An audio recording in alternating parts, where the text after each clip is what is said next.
C'est un mensonge officiel. Bonjour Manuel Domergue. Bonjour. Merci d'être passé par le journal de TV5 Monde. Cameroun, histoire d'une guerre cachée, c'est aux éditions La Découverte. C'est un ouvrage très documenté, volumineux, 700 pages, avec Jacob Tatsitsa. Il est historien camerounais, vous l'avez écrit avec lui, et avec Thomas Deltombe, qui, comme vous, est journaliste. Pourquoi est-ce que la France nie toujours l'existence de cette guerre qui s'est déroulée entre 1948 et 1971 ? La France continue à nier officiellement. François Fillon est allé à Yaoundé en 2009 et a dit « Tout ce que vous racontez, ce sont de pures inventions ». Pourquoi est-ce qu'ils nient ? Parce qu'ils en ont honte, parce que c'est pas très glorieux d'avoir fait une guerre à un parti qui était l'Union des populations du Cameroun, l'UPC, qui réclamait seulement l'indépendance, qui réclamait seulement la démocratie. Et c'est pour empêcher ça que la France a mené une guerre avec ses alliés camerounais de l'époque face à ce parti-là. Et il y a eu des atrocités, il y a eu des bombardements, il y a eu des tortures. On connaît à peu près le bilan de cette guerre ? C'est difficile à chiffrer. Les estimations qu'on a tournent autour de 100 000 morts, mais ce sont des estimations qui viennent souvent de sources françaises, donc peut-être minimisées, et on peut penser qu'il y en a eu plus que ça. C'est assez difficile à dire.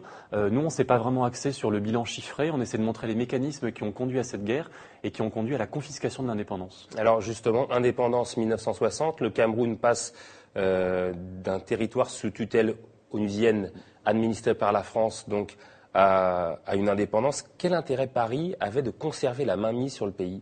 Alors c'est comme sur tous les pays africains qui étaient colonisés par la France. La France a accepté de partir à une condition, c'était de garder la mainmise dessus. Pourquoi ? Pour les ressources naturelles, pour les matières premières.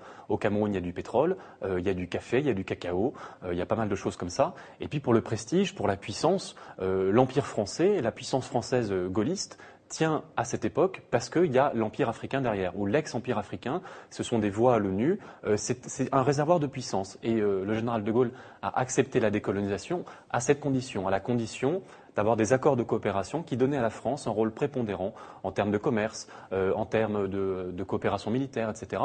Et en fait, le traumatisme de Gaulle, et puis de la France en général, c'est d'avoir perdu l'Indochine, puis l'Algérie. Et ils ont absolument fait tout ce qu'ils pouvaient pour éviter ce même scénario en Afrique subsaharienne. Alors ils ont raté en Guinée avec le nom de Sékou Touré, et au Cameroun, puis ensuite dans tous les autres pays, ils ont réussi par la force. En tout cas, c'est ce qu'on montre dans le cas du Cameroun.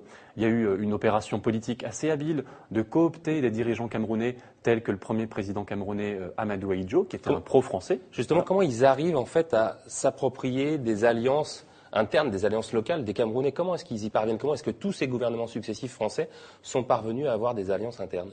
Alors, la première manière, la plus simple, c'est de combattre tout simplement les vrais indépendantistes, les nationalistes, donc l'UPC de Reben Oumiobe.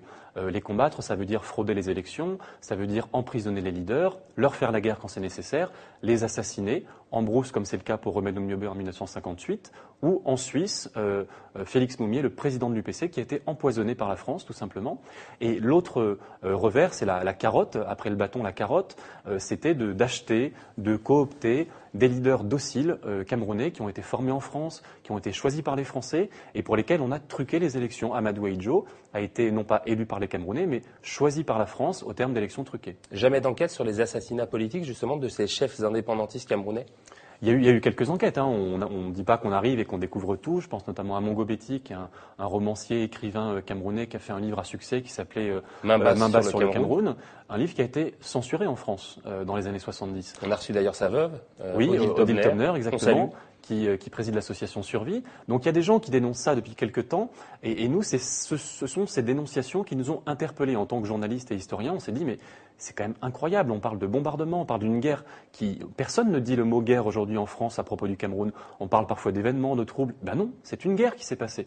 Et une guerre a besoin d'être documentée. Il faut qu'il y ait des journalistes qui enquêtent, des historiens qui se renseignent, qui aillent dans les archives. C'est un travail de 4 ans. Vous avez eu du mal justement à faire vos recherches ou pas du tout?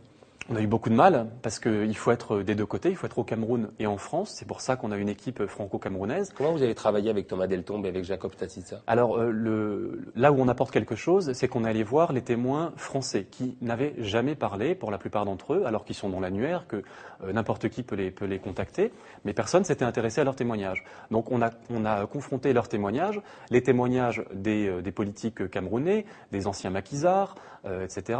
Et puis on les a confrontés aux archives. Donc on aboutit à des témoignages, à des aveux parfois qui sont intéressants, notamment le chef d'état-major de l'armée camerounaise, le général Pierre Semengue, qui était le premier général camerounais formé en France, qui nous dit oui, c'est mon armée qui coupait la tête des maquisards. Ils coupaient la tête des maquisards. C'est-à-dire que dans une espèce de pays normal, quand on arrête quelqu'un qui est hors la loi, bon, on l'arrête, on le met en prison, en cas de légitime défense, éventuellement on peut tirer.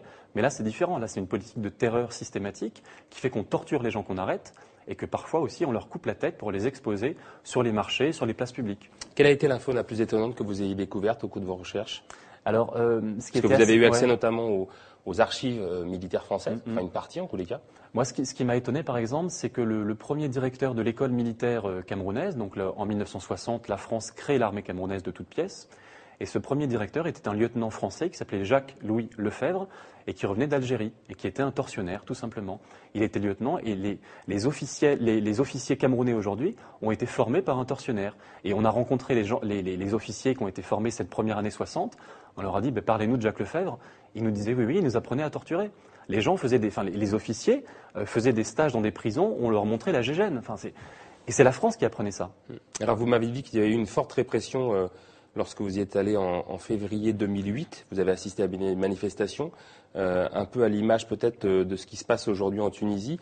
Est-ce que ça veut dire que ce qui se passe pour Ben Ali en Tunisie pourrait se passer pour Paul Biya aujourd'hui au Cameroun? C'est difficile à dire, mais en tout cas, il y a un ras-le-bol dans la population tunisienne, comme on peut le connaître dans la population camerounaise.